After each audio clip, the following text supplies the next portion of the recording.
Rana Fathima age vice ഏറ്റവും ചെറിയ പ്രായം കുറഞ്ഞ കണ്ടസ്റ്റന്റ് ആണെങ്കിലും ആളൊരു എന്താ പറയാ മൈൻഡ് ഗെയിമർ അല്ലെങ്കിൽ ഒരു നല്ലൊരു ഗെയിമർ ആയിട്ടാണ് നമ്മൾ തുടക്കം തൊട്ടേ കണ്ടുവന്നത്.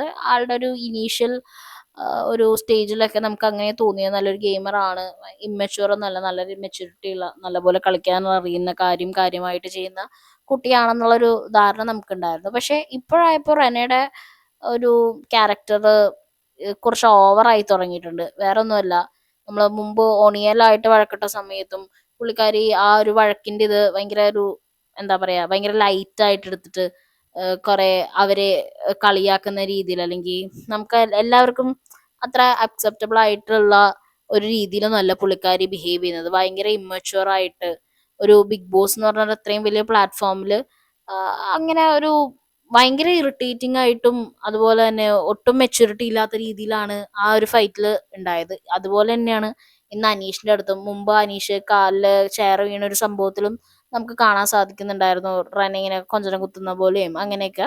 അതേ സെയിം സംഭവങ്ങൾ തന്നെയാണ് ഇപ്പോഴും കാണിച്ചുകൊണ്ടിരിക്കുന്നത്. അതൊക്കെ കണ്ടിട്ട് ആളുടെ ഒരു ഗെയിം ഇങ്ങനെ പോയി കഴിഞ്ഞാൽ പുള്ളിക്കാരുടെ ഗ്രാഫ് ഭയങ്കരമായിട്ട് ഡൗൺ ആവും. കാരണം നല്ലൊരു മൈൻഡ് ഗെയിമർ ആവാനും ഒക്കെ കേപ്പബിലിറ്റി ഉള്ള ഒരു കുട്ടിയാണ്. പക്ഷെ ഇങ്ങനത്തെ സംഭവങ്ങൾ വന്ന് ഇപ്പോൾ വളരെ മോശം ഒരു കണ്ടീഷനിലോട്ടാണ് പോകുന്നത് എന്തായാലും റന ഫാത്തിമ.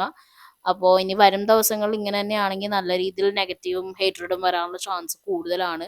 സപ്പോർട്ട് നല്ല രീതിയിൽ കുറഞ്ഞു തുടങ്ങിയിട്ടുണ്ട്. അപ്പോൾ ഇതുപോലുള്ള റെഗുലർ ബിഗ് ബോസ് അപ്ഡേറ്റ്സിനായിട്ട് ചാനൽ സബ്സ്ക്രൈബ് ചെയ്യാൻ മറക്കരുത്.